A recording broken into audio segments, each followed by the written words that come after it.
Nama saya Febriana Rizky Amanati dari Teknik Arsitektur Universitas Mercu Buana.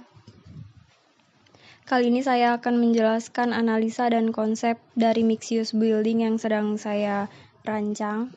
Yang pertama ada analisa kebisingan. Diproyeksikan terdapat pedestrian sebagai fasilitas penunjang bagi pejalan kaki. Lalu, di Jalan Talang Betutu ini tingkat kebisingannya sedang.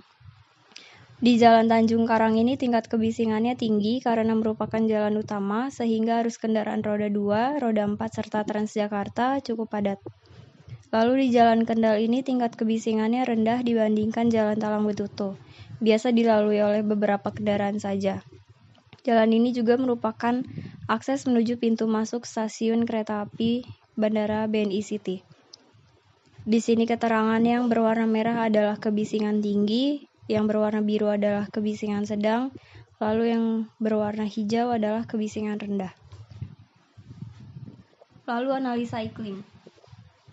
Angin barat laut musim hujan terjadi pada bulan November sampai Februari.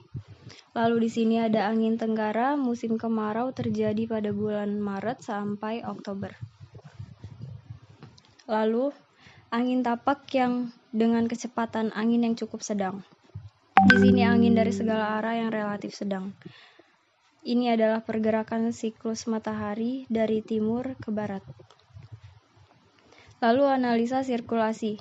Pada Jalan Kendal terdapat dilewati oleh mobil dan motor, merupakan akses menuju entrance dan parkir stasiun kereta api Bandara BNI City. Lalu jalan dari beton, mempunyai lebar jalan kurang lebih 8 meter. Pada Jalan Talang Betutu dapat dilewati oleh mobil, motor, serta bus Transjakarta. Jalan aspal dan bagus mempunyai lebar jalan kurang lebih 4 meter. Banyak pedagang kaki lima yang berjualan pada trotoar jalan dengan 1 jalur, 2 lajur, dan 2 arah tak terbagi. Merupakan akses menuju Jalan Martapura dan Waduk Kebun Melati. Lalu di Jalan Pelaju dapat dilewati oleh mobil, motor, dan sepeda. Jalan aspal yang sedikit rusak, mempunyai lebar jalan kurang lebih 4 meter. Banyak pedagang kaki lima yang berjualan pada trotoar jalan dengan 1 jalur, 2 lajur, dan 2 arah tak terbagi, merupakan akses Jalan Martapura. Lalu pada Jalan Tanjung Karang dapat dilewati oleh mobil, motor, serta bus Transjakarta. Tidak begitu padat oleh kendaraan. Jalan aspal dan bagus mempunyai lebar jalan kurang lebih 6 meter sampai 12 meter.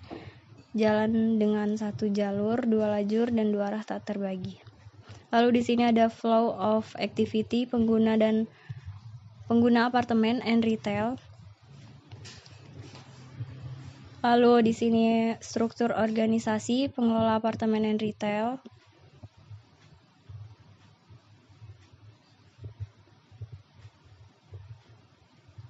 Lalu di sini ada hubungan ruang apartemen dan retail. Kemudian saya akan menjelaskan tentang konsep tema. Studi konsep tema, fungsi bangunan mall dan apartemen. Temanya futuristik. Penerapan temanya, sumber tema futuristik adalah salah satu pendekatan desain yang dilandaskan mengarah atau menuju ke masa depan. Futuristik pada bangunan mencerminkan bahwa perencanaan dan pembangunannya tidak berhubungan dengan masa lalu, akan tetapi berusaha untuk mencerminkan masa depan. Ciri-ciri futuristik: 1. Gaya internasional atau tanpa gaya, merupakan suatu arsitektur yang dapat menembus budaya dan geografis, berupa hayalan idealis. Kemudian bentuk tertentu, fungsional, bentuk mengikuti fungsi sehingga bentuk menjadi monoton karena tidak diolah. Kemudian less is more, semakin sederhana merupakan suatu nilai tambah terhadap arsitektur tersebut. Lalu prinsip arsitektur futuristik mempunyai konsep masa depan terutama sesuai dengan paradigma perkembangan arsitektur. Bentuk yang didapat bukan bentuk-bentuk tertentu saja, tetapi bentuk bebas dan dekonstruktif. Lalu konsep fasad. Bangunan berkonsep futuristik dengan mengurangi adanya bentuk sudut pada bangunan. Lalu, di setiap lantai bangunan apartemen maupun mall menggunakan fasad kisi-kisi. Selain sebagai elemen estetis, juga berguna sebagai penghalang sinar matahari langsung. Motif garis-garis yang dihasilkan menjadi aksentuasi juga. Lalu untuk railing dengan menggunakan tempered glass yang berguna untuk pencahayaan alami juga sebagai bagian dari estetika pada bangunan. Lalu pada setiap teras lantai dibuat penghijauan yang dapat menghasilkan oksigen segar, mengurangi polusi dan juga memberikan pengaruh dalam mendinginkan suhu lingkungan. Kemudian konsep struktur. Studi sistem struktur.